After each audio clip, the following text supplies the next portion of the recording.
আল্লাহর ওলি ইফতারিটা সেরে নিলেন মুসলমান, আল্লাহর ওলি ইফতারিটা সেরে নিলেন, আল্লাহর ওলি ইফতারি সেরে নামাজটা আদা করে নিলেন। আল্লাহর ওলি রাতের নামাজের জন্য অপেক্ষায়।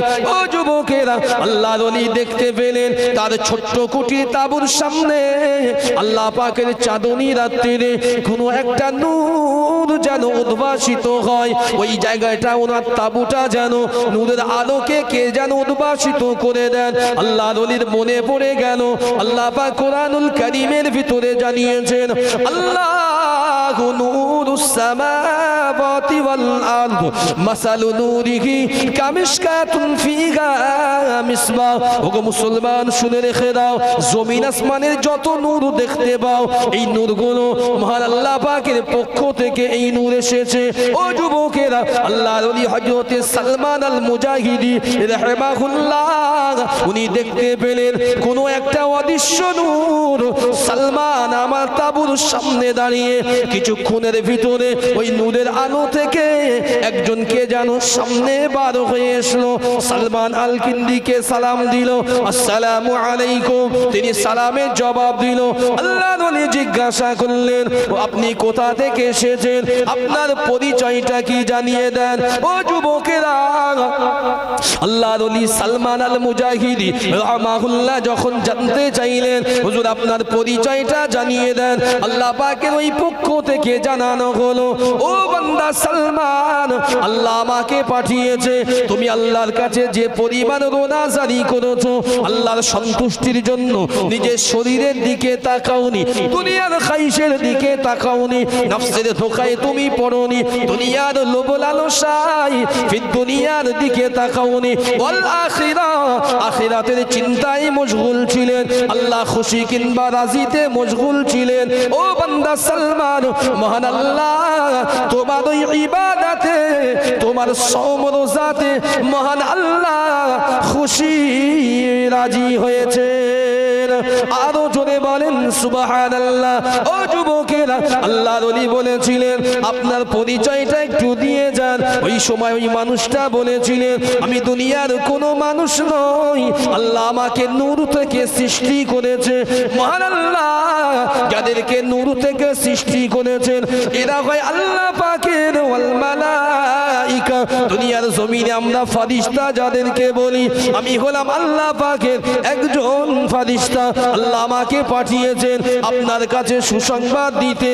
ও আল্লাহর বান্দা, ও আল্লাহর বান্দা সালমান আল মুজাহিদি, তবে সাবধান হয়ে যান, ইবলিস শয়তান বড় চতুরবাজ, বড় ধোঁকাবাজ, তার ঈমানটা তোমার ধ্বংস করে দিতে পারে।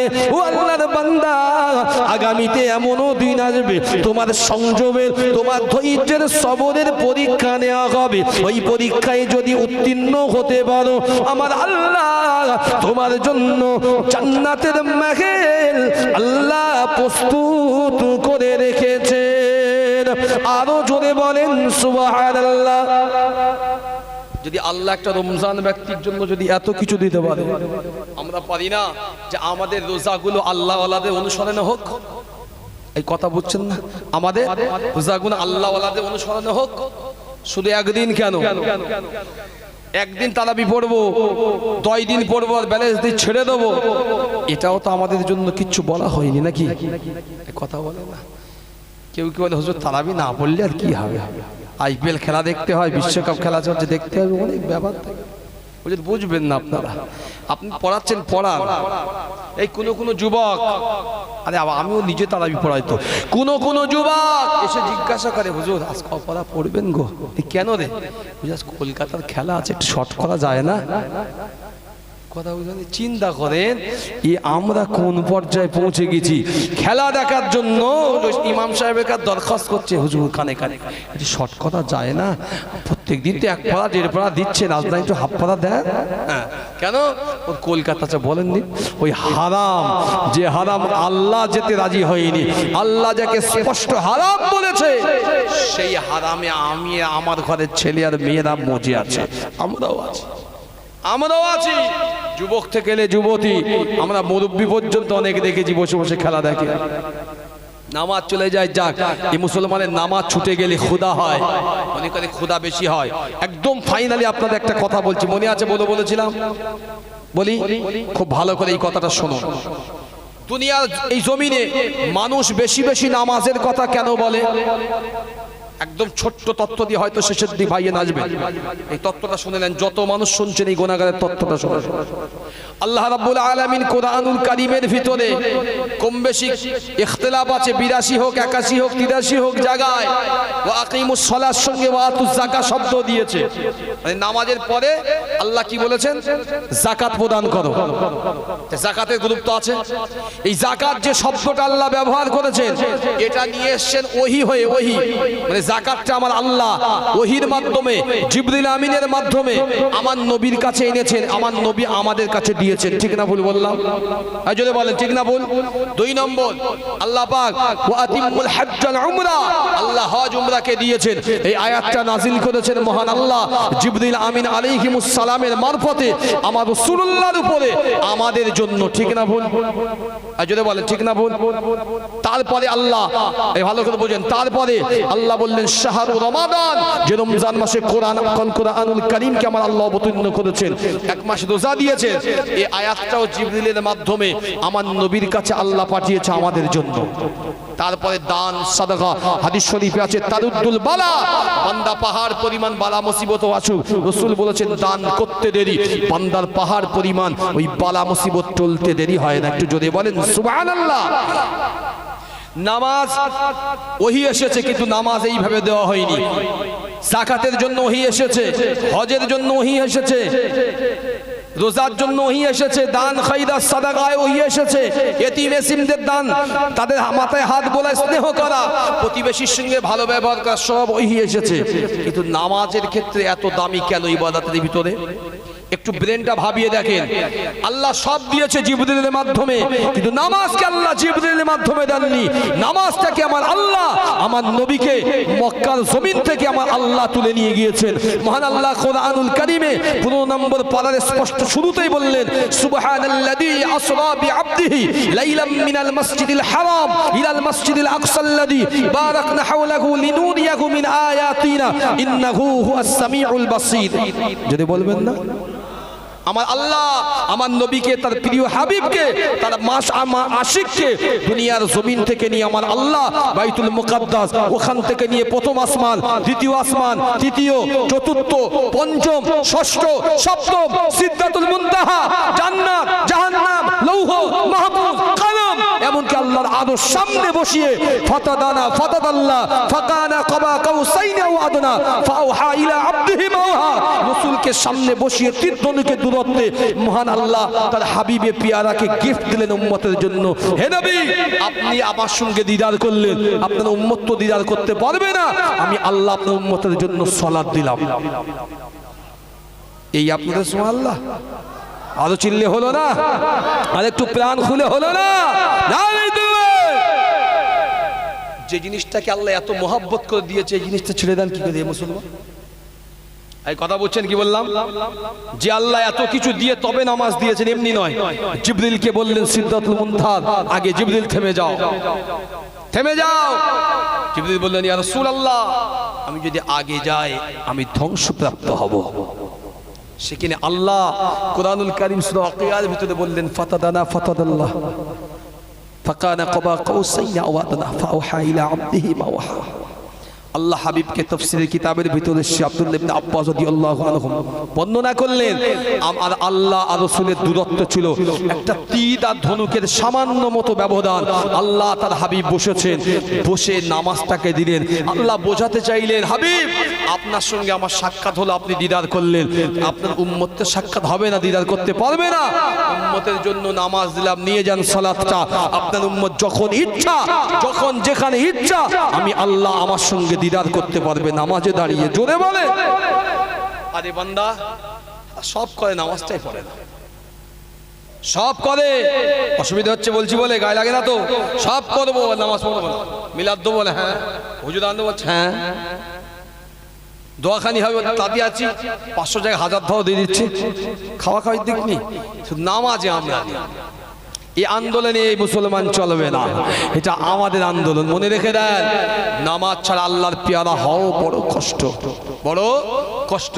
সালফে সালেহিন উলিল আমর যারা ছিলেন তারা শুধু আল্লাহর এই ফরজ নামাজ পড়ে ক্ষান্ত হননি, সারা রাত আল্লাহ পাকের তাহাজ্জুদের সালাতে, এমনকি কোরআনুল কারীমের তেলাওয়াতে, জিকির, আজকার, তাসবিহ, তাহলিল এই করতে করতে তাদের গোটা জিন্দেগি চলে গিয়েছে। যদি বলেন সুবহানাল্লাহ। আর আমি আপনি আজও রয়ে গেলাম সেই তিমিরের মতো। আল্লাহকে কতবার ডাকি, ও মুসলমান, সময় আমার নেই, আমি ও টপিকে কথা বলবো না। ছোট্ট ছোট্ট কয়েকটা তত্ত্ব দিয়ে যাচ্ছি, ভাববে পরে, এখন ভাবার দরকার নেই। এরপরে ভাইজান হুজুর কেবল আসবেন, এখন ভাবার দরকার নেই, পরে ভাববেন যে একটা ছোট্ট মানে একটা লোক এসেছিল বলে গিয়েছে কটা কথা। এই এতগুলো মানুষ আপনার বসেছেন, আচ্ছা বলেননি আমরা কি কম? প্রত্যেকটা দিন 24 আওয়ার 24টা ঘন্টা আল্লাহর কাছে আমরা 43-44 বার মতন আল্লাহর কাছে হেদায়েতের প্রার্থনা করি। কথা বুঝছেন কি বলছি? 44 বার, 42-44 বার, মোট সারাদিনই 24 ঘন্টায় একটা মুসলমান আল্লাহর কাছে হেদায়েত চাই আমরা। চান না? চান না? 5 ওয়াক্ত টোটাল নামাজ, ফরজ, সুন্নত, ওয়াজিব, নফল সব মিলিয়ে দেখবেন কত রাকাত হয়। আমার কথা বুঝছেন? যে ক রাকাত পড়বেন সেই প্রত্যেক রাকাতে সূরা ফাতিহা পড়তে হয় না? হয় না? এই যদি বলে হয় না, হয় না, তো সূরা ফাতিহা পড়তে গেলে পড়েন না ইহদিনাস সিরাতাল মুস্তাকিম শব্দ ব্যবহার হয় না? হয় না? কি বলেন? বাংলা মানেটা কি বলে? আল্লাহ সহজ সরল পথে আমাকে দাও, বা সহজ সরল পথটা দান করো আল্লাহ আমাকে। যার বাংলা আরো বললে আল্লাহ আমাকে হেদায়েত দিও। তো একটা মানুষ তার স্রষ্টার কাছে দৈনন্দিন 24 ঘন্টায় যদি আপনার 42-44 বার করে বলে আল্লাহ আমার হেদায়েত দিও, আচ্ছা আল্লাহ হেদায়েত না দে থাকতে পারে? এই কথা বলেন না কেন? পারে, কিন্তু আল্লাহ হেদায়েত দেয় না, দেবে কি করে? এই জবানি হয়েছে হারামের জবান, ঠোঁট বানিয়েছে আল্লাহর বিরুদ্ধে, হাত চলে আল্লাহর বিপক্ষে, জবান চলে নবীর বিপক্ষে, পা চলে জেনার জায়গায়, আপনার সমস্ত শরীর কথা বলে বেদিনদের ভাষায়। তো দুনিয়া আমার আল্লাহ আমার পক্ষে থাকবে না, বিপক্ষে যাবে না, তো কি করবে? কথা বুঝছেন না? আল্লাহ তো এমন, আমার আল্লাহ তো সেই আল্লাহ নয়। আমার আল্লাহ এমনও ছিল বেদিনে হলেও অনেক মজবুর এমন ব্যক্তি শুধু হাত তুলেছে, আল্লাহ আমি আজকে মজবুর হয়ে গেলাম, আল্লাহ তুমি আমার উপরে রহম করো। আমার আল্লাহ সেই বেদিনের দোয়াটুকু কবুল করেছে, এটা নজির। যদি বলেন আল্লাহ কাউকে ফেরাননি, আমাদের কেন ফেরাবে? কেন ফেরাবে? আমি বারবার ওয়াজ নসিহত করতে গেলে একটা কথা বলি, আজও শাসন সহদার মানুষদের বলে গেলাম, কিছু করতে পারেন? সারাদিন হয়তো নামাজটাই পড়ে, সারাদিন হয়তো নামাজ পড়ে, অনেকে আছেন নামাজ কাজা করেন, আছে তো, রাত সারাদিন কাজ কাম করে ফিরে আসেন, কেউ কলকাতায় যান, কেউ বারাসাতে যান, নানান জায়গায় বসিরহাট কাজ কামে যান, চাকরি করেন, নানান কাজ করেন। যুবক মুরব্বী শোনো, তুমি সব কাজ ফেলে যখন চলে আসো, ফিরে আসো, বাড়িতে আসতে কারো 8টা বাজে, কারণ 9টা বাজে, ঘরে এসেছো ক্লান্ত শরীর, গোসল করেছো, দুটো খেয়ে আর নামাজ পড়ার কথা মনে হয় না। কখনো এই গুনাহগারের কথাটা ভাবো, এমন করতে পারো তো? একটু দেখো তো, রাত যখন গভীর হবে, তোমার বিবিটা শুয়ে আছে বাচ্চাটা নিয়ে, তোমার আব্বা মা শুয়ে আছে তোমার পয়সায়, তোমার ভাই শুয়ে আছে সব তোমার ইনকামের পয়সায়, তারা সারাদিন রান্না করে খেয়ে সব ঘুমিয়ে আছে, তুমিও খেয়েছো বাড়ি এসে, রাত গভীর হয়েছে, সারাদিন আল্লাহকে ডাকার সুযোগ পাওনি দুটো পয়সার জন্য। এক তারিখে দাঁড়িয়ে আছেন মদিনার মসজিদে নববী শরীফে, আল্লাহ নবীর কাছে একজন সাহাবা গিয়ে হাজির। আসসালামু আলাইকা ইয়া রাসূলুল্লাহ ইয়া হাবিবাল্লাহ। আল্লাহ নবী সালামের জবাবটা দিলেন। আল্লাহ নবী সাহাবা বললেন, ইয়া রাসূলুল্লাহ ইয়া হাবিবাল্লাহ, হুজুর একটা বিষয় আমি জানতে এসেছি। আল্লাহ পাকের মহান নবী বললেন, ও আমার সাহাবী, কি এমন বিষয় জানতে এসেছো? ও যুবকেরা, আল্লাহ নবী সাহাবী বলেছিলেন, ইয়া রাসূলুল্লাহ, এমন এখন তো রমজানের মাস চলছে, আল্লাহ পাকের পবিত্র মাস চলছে, আল্লাহ পাকের রহমতের মাস চলছে, ইয়া রাসূলুল্লাহ ইয়া হাবিবাল্লাহ, আমি জোর করে কিংবা আমি ইচ্ছাকৃত অবস্থায় দিনের বেলা আমার বিবির সঙ্গে আমি মেলামেশা করেছি, ইয়া রাসূলুল্লাহ, আমি রোজা রাখা অবস্থায় দিনের বেলায় বিবির সঙ্গে মোলাকাত করেছি, ইয়া রাসূলুল্লাহ, ইয়া হাবিবাল্লাহ, আমার রোজার অবস্থাটা কি হবে, আমার রোজার বিষয়টা আপনি একটু আমাকে বলে দেন। মুসলমান যুবকেরা শুনে রেখে দাও, আজ থেকে ১৫০০ বছর আগে মুহাম্মাদুর রাসূলুল্লাহ সুন্দর একটি কথা তিনি বলে দিলেন। আল্লাহ নবী সাহাবা দান করে আল্লাহ পাকের নবী বলেছিলেন, ও আমার সাহাবী শুনে রেখে দাও, তোমার কি ক্ষমতা আছে যে তুমি একাধারে ৬০ দিন রোজা রাখতে পারো?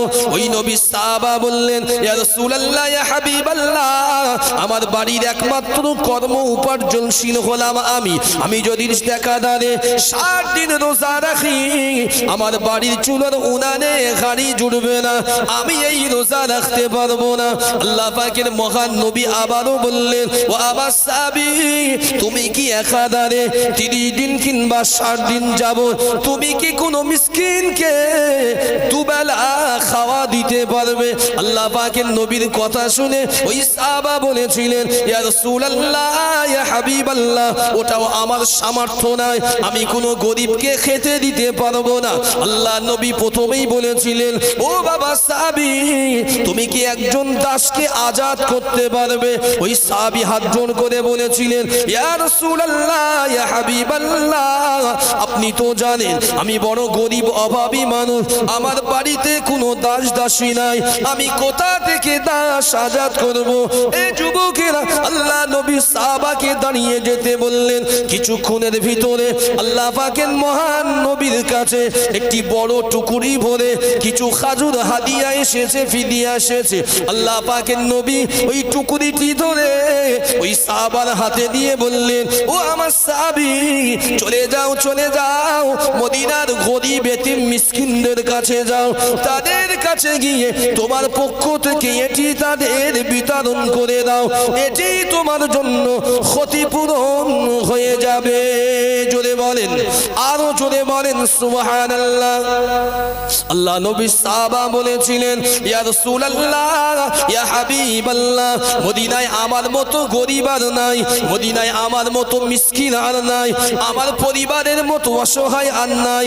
আল্লাহ নবী জানিয়ে দিলেন, ও বাবা সাহাবী, তুমি এই খাজুরগুলো ঘরে নিয়ে যাও, তোমার পরিবারকে ভাগ করে দাও, তাদের উপরে খরচ করে দাও, এটাই তোমার পক্ষ থেকে আল্লাহর কাছে বড় একটা ফিদিয়া হয়ে যাবে। জোরে বলেন, আরো চিল্লে বলেন সুবহানাল্লাহ। ফতোয়া শুনে বাড়ি গিয়ে যেন এই কাজ করবেন না, কথা বলতে পারলেন না? ফতোয়া শুনে বাড়ি গিয়ে উল্টো করবেন না, যেন সে জমানা গেছে আলাদা, সে যুগ গেছে আলাদা, পরিবেশ গিয়েছে আলাদা। এখন পরিবেশ এমন নেই। এখন বলতে গরিব মানুষ ঘরে গিয়ে দেখেন ৩৫,০০০ টাকার অ্যান্ড্রয়েড সেট, হ্যান্ডসেট ব্যবহার করে, কথা বলতে পারলেন না? তো এখন যেন এই গরিবী হালত আর দেখাবেন না। সে যুগ কেটেছে যে যুগে মানুষ দুটো খাদ্যর জন্য তাকিয়ে থাকতো। হ্যাঁ, আজকের রোজা হয়, সামনে রমজান মাস, ইফতারির চাট হয়, মানুষ দেওয়ার জন্য পাগল। এমন হয়, এমন এমন মসজিদে একদিনে যদি ৪ জন করে নাম লিস্ট হয় তাও হয় না, এত দানি। হয় না, হয় না এখন বাবু, এখনো হচ্ছে, কিন্তু সেই যুগে তেমন ছিল না। এক মুঠো খাদ্যর জন্য, এক মুঠো খাদ্যর জন্য মানুষ রোজা তো করতো, না খেয়ে না দিয়ে অনাহারে জীবনে প্রত্যেকটা রোজাকে কাটিয়ে দিয়েছিলেন। যদি বলেন সুবহানাল্লাহ। খাদ্যর মুখ দেখতো না। আমি আপনাকে অনেক হাদিস দিয়ে যেতে পারি এই মুহূর্তে, আমার যা সময় হয়তো একটা দুটো বলতে পারি, এর বেশি বলতে পারবো না। তবু বলছি, আপনার কাছে শুনলে আমি শুনিয়েও দিয়ে যেতে পারি যে খাদ্যর কি কিমতি ছিল, খাদ্যর কতটা সংকট ছিল। রোজা তারাও রেখেছে, আমরাও রোজা রাখি। আমাদের রোজা, আমাদের ডাক আল্লাহর কাছে কবুল হয় না। যদি বলেন কেন, বলছেন হ্যাঁ কবুল হয় না, হবে কি করে, কি করে কবুল হবে? আমরা রোজা আসলে আমরা দুটো তিনটে নিয়ত মনে মনে করে নিয়েছি। শাসন শহরের ছেলে হয়তো ভালো, কিন্তু আমাদের এলাকার ছেলেরা আমরা দেখেছি এরা নিয়ত করে রাখে কি, হাফ রোজা পর্যন্ত আছি আমরা, হাফ রোজা মানে 15টা পর্যন্ত। প্রথম 10 দিন, 7 থেকে 10 দিন তারাবিতে যাবো, আর যাবো না। আর 23-এর পরে বা 27-এর পরে 21 থেকে কদরের রাত্রিগুলো যাবো তারাবিতে। 27-এর দিন গেলেই তো আমাদের খতম, শেষ, আমরা জান্নাতের টিকিট পেয়ে যাবো হাতে। ওই দিনটা গিয়ে শেষ, আর যাবো না। তারপরে কাজ 15 থেকে স্টার্ট হবে মার্কেটিং করা। 15 থেকে স্টার্টিং মার্কেটিং করা, ঈদে কে কোনটা নেবো, কি স্টাইলিশ কোন ফ্যাশন উঠেছে ও তো গেল। তারপরে 25 যখন আসবে ভাই, সেলুনের দোকানে যা ভিড়, কে কত স্টাইল দিয়ে চুল কাটতে পারে। মিথ্যা বলছি না ঠিক বলছি? আমাদের রোজাইগুলো কে কোন যুবক কত ফ্যাশন দিয়ে ফ্যাশনেবল করে এখনকার যুগে একটু চুলের স্টাইল দিতে পারে। এ হলো ঈদের নামাজটা পড়ার অপেক্ষায়। শুধু একবার দেখ, তোর মার কোল খালি হয়ে যাবে। হ্যাঁ সত্যি তাই। হ্যাঁ কত দেখেছি চোখের সামনে, মিথ্যা বলছি না, কত দেখেছি চোখের সামনে স্পটে ডেট হয়ে পড়ে আছে ঈদের দিনে। আর তোদের ডিব্বা এরকম গুঁজা দিয়েছিলাম জায়গায়, আপনি কি বলছেন? হ্যাঁ আমরা তো ঈদ বুঝে নিয়েছি। ও সেই জমানায় আইয়ামে জাহিলিয়াতের যুগের পরে পরেই রাসূল সাহাবায়ে কেরাম তাবা তাবেঈন আইম্মায়ে মুস্তাঈনদের যুগে ঈদ হতো বটে, কিন্তু ঈদের জন্য তাদের বড় ইন্তজারই থাকতো। কারণ মহান আল্লাহ রাব্বুল আলামিনের নবী জানিয়েছেন, বছরে এমন 5টি দিন আসে যে রাত্রিগুলো ইবাদত করলে ইয়াউম আপনার খামসাইন ইয়াউম, 5টি রাত এমন আছে যে রাত্রে ইবাদত করলে আল্লাহ পাক বান্দার হাতকে ফেরত দিতে নিজেই লজ্জাবোধ করে। যদি বলেন সুবহানাল্লাহ। একটা হলো চলে গেল আমাদের কাছ থেকে, মানে সামনে যেমন রমজানের ঈদ আসে, ঈদুল ফিতর ওই রাত, ঈদুল আজহা মানে কুরবানি ঈদের রাত, শুনছেন? 3 নম্বর আমরা বিদায় নিয়েছি 1 মাস আগে, তার নাম হচ্ছে রজব। মাহে রজব মাসের প্রথম রজনী, মাহে শাবানের লাইলাতুন নিসফি মিন শাবান 15 মানে মধ্যম রজনী, আর জুমআ রজনী। এই 5টা রজনীতে আমার আল্লাহ বান্দার এই রাত্রির দোয়াকে ফেরত দেয় না। একবার জোরে বলেন, বান্দা যত গুনাহ করুক, আল্লাহ বলেছে তুই গুনাহ করেছিস, তুই আমার কাছে চা, আমি আল্লাহ তোকে নিরাশ করব না। আমরা বুঝে নিয়েছি ঈদের দিন মানে কি খুশির দিন। একেবারে রাত 12টার সময় সিগারেট টানতে টানতে ঘরে এসেছে, 1 মাস পরে বাবা খাচ্ছে। কিন্তু ওই রাত্রে যে ইবাদত আল্লাহ ফেরায় না, এ বান্দার বলে বলে ফেল হয়ে গেল দুনিয়ার মানুষ। আমরা মানি না, আমরা মানি না। যে ব্যক্তিটা তারাবি পড়লো সেই ব্যক্তি ইসাবার ধান্দায়নি আর হয়ে গেল। এটা আমাদের মনে রাখুন। খোদা আর যাতনার যন্ত্রণা ঠিক কতটা, আমি ছোট্ট একটা সহিহ বুখারীর হাদিস এবং সিরাত ইবনে হিশামের বর্ণনা আপনাদেরকে দেই, শোনেন। রমজান মাস শুরু হয়েছে, শেরে খোদা আলী আল্লাহ রাসূলের কলিজার টুকরা ফাতেমার ঘরে রোজা হচ্ছে। কিতাবের বর্ণনা এসেছে আম্মাজান ফাতেমা রোজা রেখেছে, হযরত আলী রোজা রেখেছেন, হযরত ইমাম হাসান হুসাইন ছোট্ট দুটো ভাই তারাও রোজা রেখেছেন। কজন হলো যদি বলবেন? কজন হলো? সারাদিন বাইরের যা কাজকর্ম শেষ করে একদম ইফতারির কিছু আগে আম্মাজান খাতুনে জান্নাত ফাতেমাতুজ জোহরা ঘরে ঢুকেছেন। ঘরে ঢুকে যতটুকু আটা ছিল আটাগুলো নিয়ে হাত দিয়ে সুন্দর করে খামির তৈরি করে ঠিক 4টে রুটি করেছে। আমাদের তো 20 রকম ভ্যারাইটিস হয় ইফতারে, মিথ্যে হলে বলবেন যদি আপনি মিথ্যে কথা বলে যাচ্ছেন। 20 রকমের কমে 15 রকমের কমে যদি ভ্যারাইটিস হয়, তার বিরুদ্ধে আবার ষড়যন্ত্র হবে। 4 মাথায় বসে মোড়ের মাথায় ষড়যন্ত্র হবে যে কেন ওই ইফতার দিতে গেছিল, আর লোক ছিল না। কত লোক ইফতার দেবে বলছে, উনি পারে না তাও ইফতার দিতে গিয়েছে। এটা আমরা করি। কিন্তু ফাতেমার ঘরে 4টে রুটি নিয়ে আল্লাহ রাসূলের কলিজার টুকরা বসেছে ইফতার করবে। একটা আলী, একটা নিজের, আর দুটো কলিজার টুকরা সন্তানের জন্য 4টে রুটি সামনে দিয়ে আর ইফতারের জন্য ওয়েট করছে, অপেক্ষায় করছে, হাত তুলে আল্লাহর কাছে দোয়া করছে। আল্লাহ নবী সাহাবীদের বর্ণনা শুনিয়ে নেন। সিরাতে বহু আবেদ, বহু ওলি ইবাদত ধ্বংস করে দিয়েছে মৌতের সময় ইবলিস শয়তান। এই যে মোস্তান, ধৈর্য ধরো একটু বাপ, এখানে মোস্তানি চলবে না। হ্যাঁ একটুখানি শোনা, অসুবিধা আগে একদিন উঠে একে সামনে এসো, আমি মুখ দেখি আর বলি এসো, ও সোনার মানিক এসো, এসো একবার দরুদ শরীফ আল্লাহুম্মা। বসে কেন বসো, বাহ খুব ভালো, ওটা মাথায় দিলাম। হ্যাঁ এইবারই মনে হচ্ছে আমার মুসলমানের ছেলে। বাহ কি সুন্দর ছেলে। এবার তোমাদের মারপিট করো না, দূরে বসো। যে কথা বলছিলাম কি, আল্লাহ রাসূল বলেছেন যে এই জন্য একটু দূরে বসে কলমার তালকিন করো। কলমার সঙ্গে আল্লাহ চাইলে মাফ করে, কারণ ইবলিস সর্বোচ্চ দিয়ে চেষ্টা করে সবচাইতে বেশি, সেটা হচ্ছে বান্দার মৃত্যুর আগে যেন আমার কথা শুনে অনুযায়ী আমার কাজটা করে যায়, ইমান থেকে ধ্বংস হয়ে যায়। তা যদি না হয়, একটা ছোট্ট এক্সাম্পল দিচ্ছি। আল্লাহ রাসূলের চাচা ছিলেন সবচাইতে মুহাব্বতের, যিনি রাসূলুল্লাহকে প্রায় 20-22 বছর এই সিনায় রেখে আগলে রেখেছিলেন। তার নাম হচ্ছে আলী ইবনে আবি তালিব, মানে আবু তালিব। জানেন তো নিজের সন্তানকে জীবনেই কলিজায় ছোঁয়াননি। হাদিস পড়ে দেখবেন, নিজের সন্তানকে আলী হুজুরকে কোনোদিন তার আব্বা আবু তালিব এই জায়গায় স্থান দেয়নি। যেদিন থেকে আব্দুল মুত্তালিব ইন্তেকালের আগে আবু তালিবের হাতে সদর প্রমাণে দিয়েছিলেন, আমার সন্তান, আমার এই মাহারা বাফারা এতিম নাতিটাকে তোর হাতে দিলাম, তোর আপন ভাইয়ের ছেলে, তুই লিখে দিস। সেই দিন থেকে আবু তালিব মৃত্যু পর্যন্ত মুহাম্মদুর রাসূলুল্লাহকে এক মুহূর্ত ছাড়েনি। জোরে বলেন, বেদিন ছিলেন কিন্তু ছাড়েনি। এমনকি আল্লাহ রাসূলের নিরাপরাধ হওয়া সত্ত্বেও আবু তালেবের উপরে কোনো রকম ব্যান ছিল না বা নিষেধাজ্ঞা ছিল না, তা সত্ত্বেও আল্লাহ নবীর জন্য আর সাহাবাদের জন্য, মুসলমানদের জন্য দীর্ঘ 2 বছর শিয়াবে আবু তালিবও নিজে স্বেচ্ছায় গিয়েছিল আমার নবীর সঙ্গে। জোরে বলে, মহব্বতের নমুনা। সে আবু তালিব রাসূলকে এখানে নিয়ে ঘুমতো। ইন্তেকালের আগে আমার রাসূল কম ঝালাইনি চাচার পাশে বসে।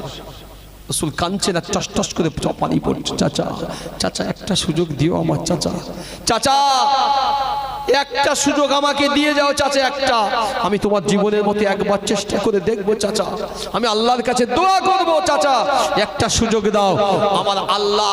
আবু তালেব তখনও পর্যন্ত বলে না, একদিকে নবী আর একদিকে আবু জাহেল বসে আছে, কিন্তু আল্লাহ তখনও পর্যন্ত আবু তালেব মুখ খোলে না। যখন দুই দিকতে প্রেসার হচ্ছে আর ইবলিস সেই জায়গায় অনবরত তার ভিতরে দাগা দিচ্ছে, সেই সময় আবু তালেব বলেছিল মিল্লাতে আবিকুম, বলিনি, বলি মিল্লাতে আব্দুল মুত্তালিব, আমি আমার পিতার মিল্লাতের উপরেই গেলাম। আমার কথা বুঝছেন? একটু তাকবীর দেন, নারায়ে তাকবীর, নারায়ে তাকবীর, নারায়ে তাকবীর। আওলাদে মুজাদ্দিদুজ জামান, আওলাদে মুজাদ্দিদুজ জামান, দাদা পীরের হক সিলসিলা, দাদা পীরের হক সিলসিলা, জনাব ভাইজান হুজুর কিবলা, নারায়ে তাকবীর। মাশাআল্লাহ। আওলাদে ফুরফুরা দরবার শরীফ, পীর আল্লামা ওমর সিদ্দিকী হুজুর কিবলা, তার লখতে জিগার ছোট সাহেবজাদা, তিনি এসেছেন। আপনারা খুশি না? এই খুশি, এই খুশি হলে কি বলবেন? আর যদি খুব দুঃখ দেয় কথা বলে, বলে হুজুর এই জায়গায় খুব দুঃখ পালে কি বলবেন? মারহাবা। খুশি গম সবকিছু কে দেয়? কথা বলেন, কে দেয়? আল্লাহই দেয়। সিলেক্টেড তো আল্লাহ, আপনার আমার হাতের না। রিমোট দেখেছেন কম্পিউটারে গেম বাঁধা থাকে, রিমোটটা ওসিলা মাত্র নাম করা হয়, কিন্তু গেমের জায়গায় থাকে। সুখ, খুশি বা গম, দুঃখ সবকিছু আমার আল্লাহ দেন। তো খুশি হলেও যেমন আল্লাহ শুকরানা, খুশি হলেও আল্লাহ শুকরানা, কষ্ট হলেও আল্লাহ শুকরিয়া আদায় করব। তিনি কষ্ট দিলেও এই শাসনের মানুষ কখনো বলতে পারবেন আমার আল্লাহ আপনার রুজিতে কখনো না খাইয়ে রেখেছে? বলতে পারবেন? কেউ বলতে পারবেন হাত তুলে আল্লাহর শুকরানা নামাজ পড়িনি বলে আল্লাহ আমার আমলনামা থেকে আমার হায়াত কমিয়ে দিয়েছে? কে বলতে পারবেন? না, আমার আল্লাহ এমন করেনি। তিনি খাজানার বেশুমার, তিনি মালিক, তিনি কখনো মানুষকে এই জাতীয় কিছু করেন না। তিনি এটাও জানিয়েছেন, মুসলমান তুমি শোনো, কোরআনুল কারীম সূরা রহমান খুলে দেখো, আমার আল্লাহ মহান আল্লাহ জানিয়েছেন মারাজাল বাহরাইনি ইয়ালতাকিয়ান বাইনাহুমা বারযাখুল লা ইয়াবগিয়ান ফাবিআইয়ি আলাই রাব্বিকুমা তুকাদ্দিবান। সমুদ্রের নদীর কুলগুলো এক জায়গায় যখন মিলিত হয়, 2-4টে মাথা, আমার আল্লাহ বললেন আমি ওই সমুদ্রের ওই মিলিত জায়গার একেবারে পাদদেশে আমি আল্লাহ দুনিয়ার শ্রেষ্ঠ সম্পদ রেখেছি, মণি, মুক্তা, শৈবাল। ওই সমুদ্রের ভিতরে ঝিনুক, ঝিনুকের ভিতরে পর্দা, পর্দার ভিতরে আমি আল্লাহ আবার একটা পর্দা, তার ভিতরে সামান্য একটু মুক্তোর দানা রেখেছি। ওই মুক্তোর দানায় আমি আল্লাহ হুয়ার রাজ্জাকুল কুওয়াতিল মাতিন, আমি আল্লাহ আমার রাজ্জাক নামের ওসিলায় ওই নিচে অংশ সমুদ্রের নিচেও আমি আল্লাহ খাদ্য পৌঁছে দেই ওই ঝিনুকের ভিতরে। জোরে বলেন, আল্লাহ পারেন না খাদ্য দিতে? আমাদের কাটাউতি করেছে? করেনি। সুখিত আল্লাহ শুকর, কষ্ট আল্লাহ শুকর। তারা এই জন্য আউলিয়া ছিল, ওলি ছিল, নবী, সাহাবা, তারা দুঃখ হলে বেশি আল্লাহ শুকরিয়া আদায় করতো খুশির চাইতে। জি, খুশির চাইতে দুঃখে বেদনায় বেশি আল্লাহ শুকরিয়া আদায় করতো। ভাইজান এসেছে, তিনি সময় অনুযায়ী ইনশাআল্লাহ এখনো সময় আছে, আসবেন, কোনো চিন্তা নেই ইনশাআল্লাহ। আসুন, যে কথা বলছিলাম, সেই ভদ্রলোক ওই হাফ পাগলা, শোনেন একটু শুনি, এর ভিতরে হিকমা আছে। উনি ডাল কাটছেন আর গ্রামের মুসল্লি চাচা বললেন, বাবা তুই নেমে আয়, পাগলা তোর মরণ হবে, ওখানে পড়ে গেলি, তুই মরবি। ই এখন ওয়াজ শুনে রেখেছে গ্রামে যে মরে গেলি কবর থেকে শুরু হয় ফারিস্তা এসে এখানেই আমার সওয়াল যাওয়া হবে, সওয়াল করবে, আমার জবাব দিতে হবে, দিতে পারলে ভালো, না দিতে পারলে জাহান্নামের আগুন তৈরি হয়ে যাবে। খুব চিন্তা ভাবনা করে দেখে বুঝে অবশেষে আস্তে আস্তে উপর থেকে গাছ থেকে নেমে এসে এর মনে সন্দেহ জেগেছে। হাফ পাগল তো, শুনবেন, সন্দেহ জেগেছে, তাই আমি কি মারা গেলাম? এসে বলছে, চাচা আমি কি মারা গিয়েছি? এখন মুরব্বী মানুষ, ও দেখছে তো এমনি পাগল, এর সঙ্গে বকালে আরো পাগল হবো। যাক, যখন গাছ থেকে নেমে এসেছে অনেকটা ভালো, এবার আমি একটু জোহরের নামাজ পড়বো, মসজিদের দিকে যাই, এর সঙ্গে কথা বললি আরো কথা বেড়ে যায় পাগলের সঙ্গে, বলে চলে গেল। তখন চিন্তা করছে, তাই তো হুজুরদের মুখে ওয়াজ শুনেছি, আল্লাহর নবী বলেছে মানুষ যখন মৃত্যু হয়ে যায়, আল্লাহ পাকের হুকুম, ইয়াসালুনাকা আনির রূহ কুলির রূহ মিন আমরি রাব্বি, আল্লাহর হুকুম যখন মানুষের এই জীবন, মানুষের এই বডি থেকে রূহটা চলে যায়, আল্লাহর হুকুম মাত্র ওটা, মানুষের বডিটা দুনিয়ায় পড়ে থাকে। আমি শুনেছি যে মৃত মানুষ কানে শুনতে পায় কিন্তু চোখে দেখতে পায় না, আর বলতে পারে না, বাকশক্তি থাকে না। তাহলে আমি নিশ্চয়ই মরে, আমি তো মারা যাইনি তো? আমি চাচা জিজ্ঞেস করলাম, চাচা আমি কি মারা গেছি? চাচা বলল কিচ্ছু বললি, চলে গেছে। তো সন্দেহ ওটা পাকা পুক্ত করার জন্য ও গ্রামের রাস্তায় গিয়ে দাঁড়িয়েছে, হাতে ওই কাটারি দাটা নিয়ে, বুঝবেন, ইমাজিন করেন, হাতে কাটারি দা। আর গ্রামের একজন যুবক, ও মোটামুটি মানুষের কাছে কাজ কাম করে, কামাই খেটে ও জোহরের সময় বাড়ি ফিরছে, তাড়াতাড়ি বাড়ি যায়, গোসল সেরে মসজিদে জামাত তো ধরতে পারবো না, বাড়িতে নামাজ পড়ে দুটো খাওয়া দাওয়া করে একটু বিশ্রাম নেবো। আর ঠিক ধরে রাস্তায়, ভাই দাঁড়াও, আমি কি মারা গিয়েছি? এখন পাগল, হাফ পাগল, হাতে কাটারি দা নিয়ে যদি রাস্তায় দাঁড়িয়ে বলে ভাই আমি মারা গিয়েছি, কি বলে বলেন সে? ও সর্বনাশ করে, ও বলতে সর্বনাশ, এ তো এক পাগল, যদি এক্ষুন দাঁত বাড়ি একটা কোপ দেয়, মহা সমস্যা, আমি কাজ করে বাড়ি ফিরছি। এর কথা যতটা পরিমাণ এড়িয়ে চলে যাওয়া যায়, ও কোনো উত্তর দেয়নি, আস্তে আস্তে পাই দিয়ে পালিয়েছে। এ পাগলের মনে মনে ঠিক নিয়ত হয়েছে, আমি মারা গেছি নিশ্চিত, আমি আমার মৃত্যু হয়ে গেছে, নিশ্চয়ই মরে গেছি, কি হবে? এ দু চারজনের কাছে জিজ্ঞাসা করেছে, যার কাছে যায় হাতে দা, কেউ এর কথা উত্তর দেয় না, সব পালায়। এ নিশ্চিত হয়ে গেছে যে আমি মরে গেছি, আমি রাসূলুল্লাহর হাদিস অনুযায়ী মৃত, এই জন্য আমার কথা জীবিত, আমি যে কথা বলছি জবানি থেকে, এই কথা কারোর কাছে কেউ শুনতে পায় না, কেউ শুনতে পায় না। চিন্তা করে করে বলছে, আচ্ছা আমি তো মারা গেলাম, মৃত মানুষের কাজ হচ্ছে, রাসূল বলেছে অন্তত তার দাফন কাফন আগে করতে হয়, ঠিক না ভুল বলছি? দাফন কাফন, তা আমার দাফন কবরও কেউ খোঁড়ে না, মাইকিও তো হাঁকে না, দাফনও করে মোটামুটি লাশের জন্য কেউ গোসলও দিতে আসে না, কিংবা আমার তো কাফনের কাপড়ও দেখতে পাইনি। চিন্তা ভাবনা করে আস্তে আস্তে একটা হাত মাথায় নিয়ে দাটা মাথায় নিয়েছিলাম, নিয়ে গ্রামের ভিতরে ঢুকেছে। গ্রামের ভিতর ঢুকেছে, গ্রামের ভিতরে ঢুকে দেখছে ক্লাব আছে, ক্লাবে কেরাম ফিরতে ঠেঙাচ্ছে কিছু লোক। ও কি বলছে, ভাই আল্লাহর রাস্তায় আমার, আমি মারা গিয়েছি, আমার দাফন কাফনের ব্যবস্থা করো। মাথায় দা নিয়ে আর বলছে, আল্লাহর রাস্তায় আমি মারা গিয়েছি, আমাদের একটু দাফন কাফনের ব্যবস্থা করো।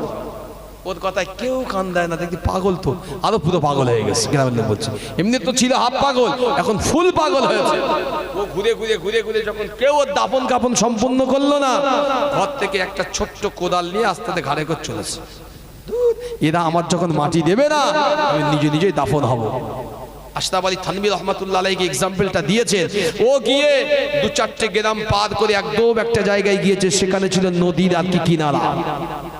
ও দেখছে নদীর কিনারায় কাদাটা কাটতে সহজ হবে মাটির থেকে, ও কাদা কেটে কেটে আস্তে আস্তে ওর মাঝে মধ্যে সোচ্চার কাটছে। জীবনে তো কবর খুঁড়িনি, কবর খুঁড়ছে একটু আধটু করে, সই দেখে ঠিক হচ্ছে কিনা লাইনটা। বেশ কিছু সময়ের পরে কবর খোঁড়া কমপ্লিট, উপরে ঠিক উপরে কোদালটা রেখে আর টুক করে গিয়ে কাঁথে শুয়ে পড়েছিল ভেতরে। ও শুয়ে শুয়ে ভাবছে, হুজুর বলেছিল কবরে যাওয়ার পরেই মুনকার নেকি আসবে, সওয়ালের জবাব করবে, সওয়াল করবে, আমার জবাব দিতে হবে। এইগুলো মনে মনে চিন্তা করছে, বুঝবেন একটু শুনে, এটা শেষ করছি, শেষ হবে, চিন্তা করছে শুয়ে শুয়ে। ঠিক এমন সময় ইংরেজদের পিরিয়ড, ব্রিটিশ পিরিয়ড, দূরে একটা ঘাট ছিল, বন্দর ঘাট, ঠিক সেই জায়গায় একটা নৌকা এসে বা স্টিমার দাঁড়িয়েছে। ইংরেজদের একটা বাবু লর্ড নেমেছে সাহেব, তিনি ওই খাজনা বা কর আদায় আদায় করতো, বা ইংরেজিতে বললে ট্যাক্স আদায় করতো। আগে করতো না? করতো না? করতো। ব্রিটিশ রাজস্ব বলা হতো। উনি নেমেছে, ওনার চাকরি জীবন, হাতে বাক্স আছে, সুটকেস আছে, বুট কোট টাই পরা আছে। উনি চারিদিক খুঁজছে, হোয়ার ইজ দ্য পিপল, কোথায় মানুষ, চারিদিক খুঁজছে কোথায় একটা মানুষ পাবে। নজরে দেখতে পেলেন অনেক দূরে একটা কোদাল রয়েছে, দেখতে উনি বুঝলেন একজন কাজ করছিল, কোদাল আছে। আস্তে আস্তে আগে গিয়েছে, দেখছে মানুষ কোথায় নি, কোদালটাই আছে। উনি ভালো করে নিচের দিক তাকিয়ে দেখে এক ভদ্রলোক এইরকম করে হাত রেখে শুয়ে দেয় চুপ করে, মাঝে মধ্যে চোখ দুটো খেলায় আবার বন্ধ করে, পিটপিট করে। ব্রিটিশ মানুষ তো বোঝে না, ধর্ম আমাদের বোঝে না। ও এসে বলছে, ওঠো, হ্যাঁ ওঠো, কাম হিয়ার। বুটির ডগা দিয়ে মেরেছে একটা মাজায় লাথি, আর যেই মেরেছে উঠে বসেছে, বুঝি উঠে এসো। উঠে এসছে, মাথায় বাক্সগুলো চাপিয়ে দিয়েছে, হাতে একটা মিষ্টির প্যাকেট ছিল দিয়েছে, দিয়ে বলছে ফলো মি, আমাকে ফলো করো। ও পিছন পিছন যাচ্ছে। ব্রিটিশ বাংলোয় নির্ধারিত গিয়ে ওখানে নামিয়ে দিল। চল যাচ্ছে, দাঁড়াও, যেও না। 50টা পয়সা হাতে দিয়ে সেই যুগে, আর দুটো মিষ্টির ঠোঙা থেকে দুটো মিষ্টি হাতে দিয়ে বলছে যাও গো। এ তো খুশিতে পাগল, নাচতে নাচতে বাড়ি আসছে, বলছে সারা ঘরে আজকে ফিরি, আগুন ধরাবো। কেন? আগে ঘরে ফিরি, আগে ইমাম সাহেবের আগুন ধরাবো, তারপরে মুসল্লিদের। সারা জীবন মিথ্যে কিস্সা কাহিনী বলে গেল আমাদের। কবরে গেলে এই হবে ওই হবে, আমি নিজে কবরে কাটিয়ে আসলাম। এই তো মুনকেন নাকি বুট কোট টাই পরা, উনি মুনকেন নাকি আসবে, আর আমাদের সওয়াল বলতে দুবার ডাকবে, 3বারের মাথায় ডাক শুনবো না, একটা লাথি মারবে মাত্র, এই তো আমার হবে। তারপরে ওই সব মাথায় চাপিয়ে দেবে, বইয়ে দিয়ে আসবো বাড়ি পর্যন্ত, 50টা নগদ পয়সা, হাতে দুটো মিষ্টি, এই তো সওয়ালের জবাব। ও খুব আনন্দ করতে করতে ঘরে এসে দেখে গ্রামের মসজিদে নবী দিবসের মিলাদ হচ্ছিল। উঠেই বলছে ভাই সাহেব, এই হুজুররা যা বলছে সব মিথ্যা। মানে বুঝতে পারলেন কি বোঝাতে চাচ্ছি? মনে রেখে দেন, আপনি আপনার ভাবনায় ইসলামকে কেমন ভাবে নিয়েছেন বলতে পারবো না। আপনার ভাবনার নাম ইসলাম বলিনি, বরং আল্লাহ রসুল যে ভাবনাটা দিয়েছে তার নাম ইসলাম। সাহাবা আজমাইন, তাবা তাবিঈন, আইম্মাই মুস্তাহিদিন, খুলাফায়ে রাশিদিন, ওলি আব্দাল গাউস, কুতুব জামানার মুজাদ্দিদ, এরা যে ভাবনা ইসলামের শরীয়তের ব্যাখ্যা আপনার কাছে দিয়েছে, এটাই হলো বর্তমান সহি, এটাই হচ্ছে নিয়ম। আমার আপনার পীর আমরা মান্যতা দেই, ফুরফুরার পীর মুজাদ্দিদুজ্জামানকে মানি না? এই হাত তোলেন, মানি না? মানেন তো? তাকবীর দেন, নারায়ে তাকবীর, নারায়ে তাকবীর, হাত নামান। আচ্ছা, আমার আপনার পীর উলির আমরকে মানবো কেন? কথা বুঝতে পারলেন না? ধরলেন, উদাহরণ বলছি, রাগ করবেন না। ধরলেন আমি তাবলীগ জামাত, আমি মানবো কেন? আপনার কাছে উত্তর আছে, অ্যানসার আছে, মনে রেখে দেন, জানা উচিত। আমি আপনাকে বলিনি, দাদা পীর আওলাদ বলিনি দাদা পীরকে মানো। দাদা পীরকে মানতে স্বয়ং আল্লাহ বলেছে কোরআনুল কারীমের ভিতরে, ইয়া আইয়ুহাল্লাযীনা আমানু আতিউল্লাহ ওয়া আতিউর রাসূল ওয়া উলিল আমরি মিনকুম। আল্লাহ বলেছে আমি আল্লাহ, আমার এবং তারপরে আমার নবী, তারপরে উলিল আমরদেরকে তোমরা ইতাআত করো, মুহাব্বত করো, ভালোবাসো, মান্যতা দাও। জোরে বলেন, আরো জোরে বলেন। আমরা তো সৌভাগ্যশীল, আল্লাহ আমাদের জামানার মুজাদ্দিদকে খুব বেশি না, এখান থেকে 80 কিলোমিটার দূরত্বে আল্লাহ তাকে পাঠিয়েছিল, ঠিক না ভুল? চোখে হয়তো দেখিনি, সে নসিব আল্লাহ করেনি, কিন্তু তার আওলাদদের তো আমরা দেখতে পাই না, পাই না, আল্লাহ আওলাদদের দেখতে পায়। আসুন একেবারে শেষের দিকে সেই যে কথাটা বাদ দেখ, অনেক লম্বা জিনিস ছোট করে দিচ্ছি। মনে আছে সেই মরুভূমিতে আল্লাহ পাকের একজন মাহবুব, মনে আছে হযরত সালমান আল মুজাহিদি রাহিমাহুল্লাহ, উনি পুকুর দেখলেন, সব শপথ থেকে বিদায় নিয়েছেন। উনি রাতের বেলা আল্লাহ পাকের দরবারে কাঁদলেন, আল্লাহ তুমি আমাকে কি নিয়ামত দিয়েছো, আল্লাহ দোয়া করলাম আর তুমি আমার দোয়াটা শুনে নিয়েছো, আল্লাহ আমি বড় সৌভাগ্যবান। রাত চলে গেল, আবার পানি খেয়ে সেহরি মোবারক করলেন। সেহরি হয় না, সেহরি শুধু হয় না, এই শব্দ এইভাবে আসে না, আশ-শাহাদুন হয়, আমরা সেহরি বলি কিন্তু হয় আশ-শাহাদুন শব্দ এসেছে। তো যাক, উনি আবার রাতের বেলা আল্লাহ পাকের রোজার নিয়ত করলেন, সেহরি আশ-শাহাদুন বা সেহরিটা খেলেন। সকাল হয়েছে, দিনের বেলা, উনি সারাদিন গিয়েছে, জোহর পড়লেন, আসরের পরে উনি চিন্তা করছেন ঘরে পানিও নাই, খাজুরও নাই, আজকে ইফতারিটা কি করব, চিন্তা করছে আর ভাবছে। আল্লাহ ওলি বসে আছেন, একজন মানুষ আসলেন, মাথায় ছোট্ট একটা টুকরি নিয়ে বলছেন, হুজুর এই নেন, আপনার জন্য ইতি গরম কিছু রুটি আর তাজা তাজা পাকা পাকা কিছু খাজুর আছে। একবার যদি বলেন সুবহানাল্লাহ। উনি হাসছেন মিসকি মিসকি তাবাসসুম তাবাসসুম আর বলছে, বাবা এই খাজুর আর রুটি কোথা থেকে এলো? তা বললেন, আমি একজন সফরকারী ব্যক্তিত্ব, আমাদের বড় কাফেলা আসছিল, আমরা এক জায়গায় তাবু খাটিয়ে রান্না করছিলাম, কে জানো এসে আমাকে বলল যে তুমি তাড়াতাড়ি করে কিছু রুটি আর খাজুর নিয়ে একটু দূরে যাও, একজন আল্লাহর বান্দা রোজা অভুক্ত অবস্থায় আছে, ইফতারের সময় আসছে, যাও ওই বান্দাকে তুমি তাড়াতাড়ি পৌঁছে দিয়েছো। হুজুর আমি আমার নিজের তাগিদে নয়, বরং আমাকে কে যেন একটা তাগিদ করলো, আর আমি আমাদের তাবুর খানা নিয়ে আপনার কাছে দিয়ে দিলাম। একবার জোরে বলেন। উনি বলছেন, বাবা আমি রোজাদার। হুজুর ইফতার তো একটু পরেই হবে, তো আমার এই খাদ্যটা নিয়ে না ইফতারি জোগাড় করেন।